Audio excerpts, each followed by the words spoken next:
So let's talk about this. What are some of the things that we should be considering when relocating from a pet's perspective? Well, you said it at the very beginning. I hope I'm part of the family. So treat me like you would your child, for example. Welcome to the Jennifer J. Hammond Podcast. Jennifer is a licensed realtor, educator, speaker, and best-selling author. Jennifer's goal is to help you find your yay in every day. Hello. This is Jennifer J. Hammond. We're so excited. Today we have Larry Grogan with us. And oh my gosh, we're going to talk about relocating from your pet's perspective. Why is that important? Well, so often Scrappy doesn't get considered. And it's really important, whether it's your dog, your cat, whatever your pet is, what do they need and what are their wants and desires, so to speak?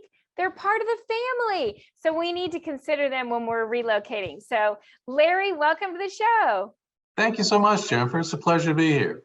So let's talk about this. What are some of the things that we should be considering when relocating from a pet's perspective? Well, you said it at the very beginning. I hope I'm part of the family. So treat me like you would your child, for example. You know, when you relocate, it's important to find not only good neighborhoods, but where's the school, where's your doctor, all those things. Where are you going to have a good time?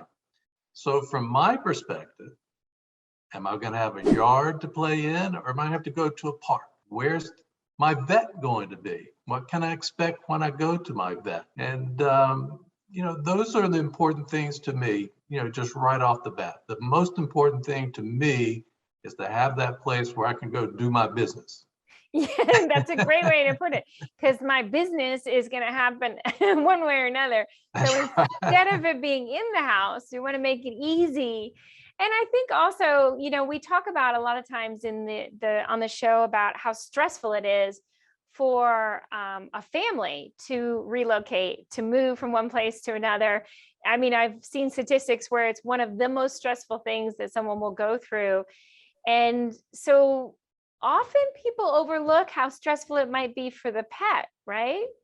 Sure, absolutely. Because number one, we can't communicate the way the rest of the family communicates. So that's a big obstacle. And it's just like anything else. The uncertainty is what we just don't want to deal with. But once we get settled in, everything's okay. But it's just the unknown.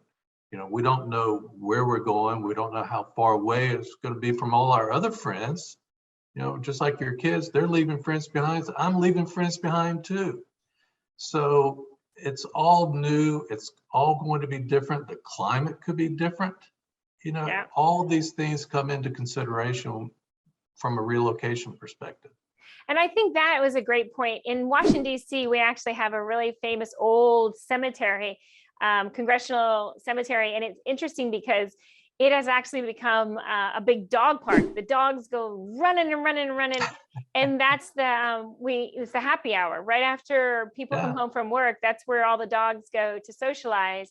And it's a really big deal. I've seen people move from the Capitol Hill area just to a different area of town. And now they're not going, again, as you just said, now the dogs are not getting to hang out with the friends that they used to have, the fellow dogs that they saw for happy hour each day. And you need to take that into consideration of where are you going to find new friends, new pals for your dog, even your cat, if your cat is an outside cat. But you need to really look at how is that going to impact them?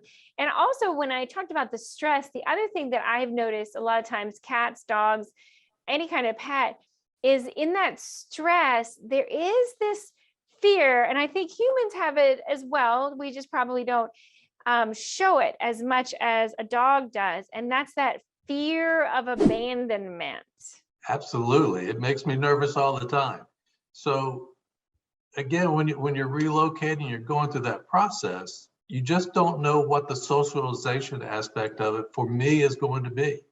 Am I going to be able to go with you to the park or on a family trip or whatever the case might be? Am I going to be left behind? Am I going to be put in a kennel? So it's all the socialization that I have to go through as the family pet that is important to take into consideration as well. And I think it's really important, and even though you mentioned earlier that we don't communicate the same way as we do with humans, however, I do feel, this is my own viewpoint, that you need to have a chat with your pet, even though they don't have words. And it was funny, I was just actually, one of my neighbor's dogs recently was barking at me, and I was laughing because the bark was, he's a little upset with me because he hasn't seen me in a while and he feels abandoned. And I laugh and I giggle only because it's so dramatic, the bark and then the howl that follows it. And I'm like, wow, it's only been a couple days. Like, it's not like you didn't see me for years or something, but he gets all, and partly he's a rescue dog. And so I can tell he just gets so excited to see me, but then he gets really upset with me when I'm not around. And Well, yeah, go ahead. Yeah, and part of it is we have a routine. Yeah. We're used to doing the same thing every single day. And when that routine gets interrupted, whether it's a new place to live or the neighbor's dog or whatever the case might be, it's just all something new that we have to get accustomed to. And that's what creates the anxiety. And so when that anxiety is there, that fear of abandonment is just a natural reaction. And we just have to have time to get through it all. It's just like the kids. The kids have to find new friends at school. It just is part of the process. And so we just don't want to be forgotten. That's all. I agree. And I think that you should communicate. Like what I was saying with my neighbor's dog is that I'll have a little chat with him. And it's hilarious because you just see him calm down because the howling it's like, you look like, wow, it looks like someone's beating, it sounds like someone's beating you, and he's not being beaten, but he's really upset.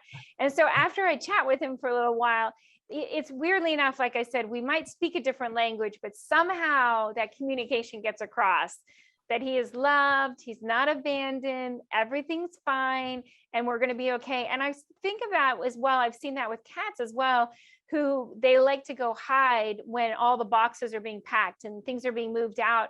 And a lot of times people wait to the last minute to move their pet. That's the last, they'll grab the pet lamp, but the whole place is getting more empty and more empty. And there's anxiety and stress, and pets are very sensitive to when you are stressed out, right? Absolutely. We pick up on all that. Animals are amazing creatures because they've got that additional sense to know when something isn't just right.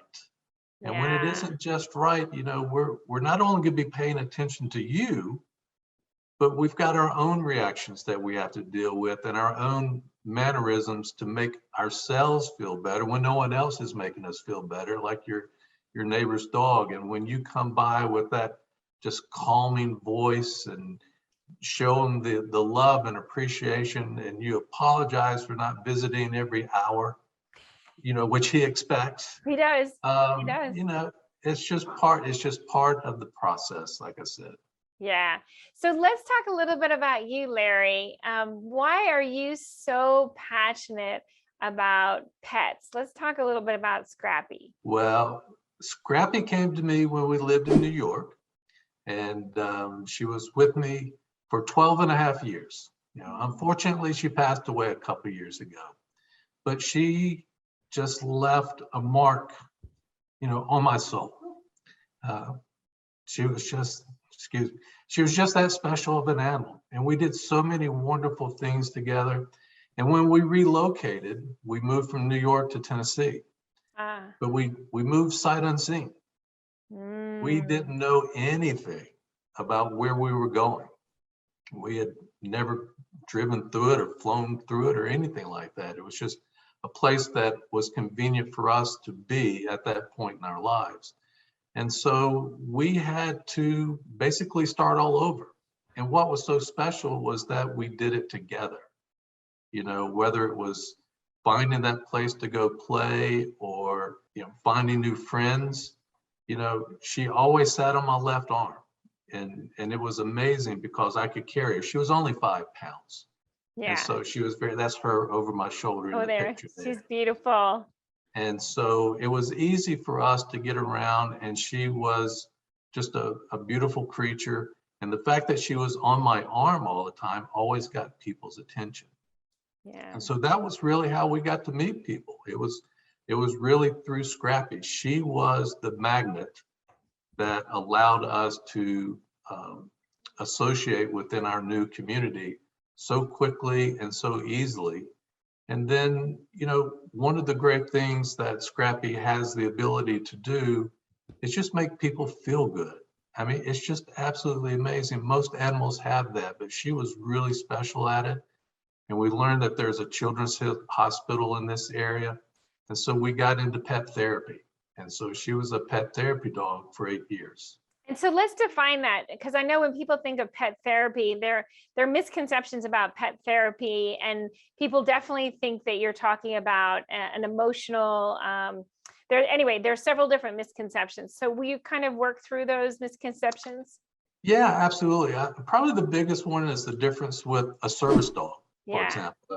A service dogs are amazing animals. I love to watch them. I went to California one time and was introduced to an organization out there that provides sight dogs for the blind. And to watch them work was absolutely incredible, but that's a service dog. They are trained to accomplish a very specific act. Yep. Pet therapy dogs, on the other hand, are all about compassion. That's what they're there for. When you pet a dog, your body releases a hormone called oxytocin.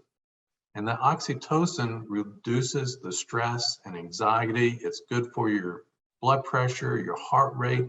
It just does so much good for your body. And all you're doing is just touching this beautiful little creature. And so that's all Scrappy did. We would walk into a child's room at the hospital, and I quickly learned, however, that I had to pick her up and hold her in my arms because if she was on the floor, you couldn't see her. She was just too small. And so, we just had some amazing experiences, and really just allowed her the opportunity to share her love and passion for other people. She loved to be around people more than she loved to be around other animals.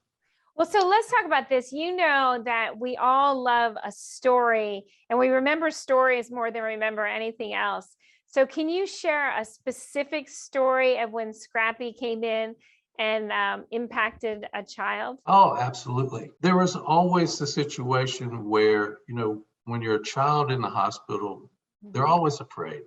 There's just things going on they just don't understand.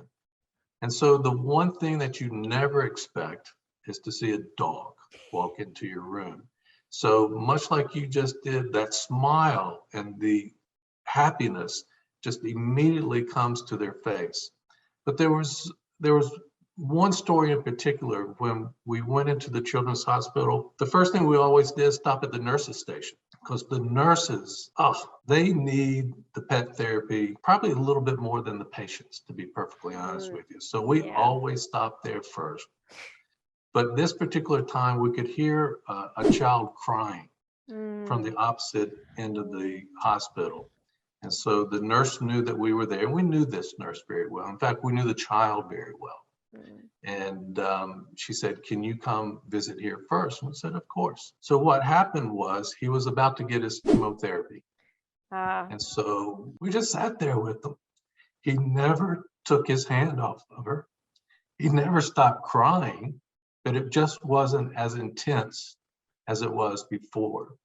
And so it was all over finally. And he just, he was able to relax a little bit, feel better. But then we went outside, and the nurse thanked us, because in her words, she said, "Every time I go in there, I'm the bad person." Right. Because he thinks something bad is going to happen. So she's got that emotional burden that she has to accept as well. Yeah. And so Scrappy just provided all the comfort to get through all that, and just to make everybody's day so much better. And that's so powerful. Thank you for sharing that story. sometimes there are no words for how the impact of a pet can just change things, but especially in a hospital, I think it's so dramatic. And then also even more dramatic when you're impacting children, because they also, express themselves in such a way that you can really see that. So let's talk a little bit about your book. So I wanted people to know about A Tale of Love. Okay. Well, The Tale of Love was an unintentional book. And it's unintentional because, when Scrappy passed away, I was an emotional mess. And so what I did is I turned to writing as my own personal therapy. And so I would write little notes, and then those notes became letters, and the letters became stories. But what it allowed me to do was to reflect.